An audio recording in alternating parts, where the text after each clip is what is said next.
ഗോപിയേട്ടന്റെ പിടിയിൽ പോയി 1 കിലോ തക്കാളി ആയിക്കൊണ്ടെന്നേ. പിന്നെ ഉച്ചക്ക് ഒന്നും തിന്നണ്ട, വെട്ടി ഒഴുങ്ങാൻ ഇങ്ങോട്ടേക്ക് വാ. അയാളെ മോനാ നാളെ പീടിയിലിരിക്കുന്നത്, കണ്ടു പഠിക്കുന്നീയല്ലോ. കൊണ്ട് ഒരു ഉപകാരമില്ല. അമ്മ ഞാൻ പോയിക്കോളാം.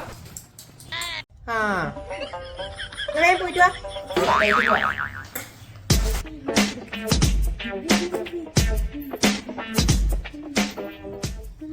ഒരു 1 കിലോ തക്കാളി വാങ്ങാൻ പോകുന്നതിന് നിനക്ക് ഇങ്ങനെയല്ല ഒരുങ്ങണ.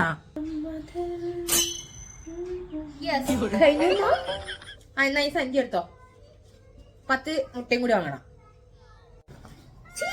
ഈ സഞ്ചി നിനക്കണ്ട. സഞ്ചിയല്ല, ഔട്ട് ഓഫ് ഫാഷനാണ് അമ്മേ. കേട്ടാ എന്നെ വിളിക്കോളാട്ടാ. ഈ ബാഗെല്ലാം എടുത്തിട്ടാണ് നീ 1 കിലോ തക്കാളി 10 മുട്ടയും വാങ്ങാൻ പോന്നെ. അതെന്തേ ബാഗ് ഇട്ട് പോകുന്ന ഒരു 1 കിലോ തക്കാളി 10 മുട്ടയും കൊടുക്കൂലേ? വട്ടായ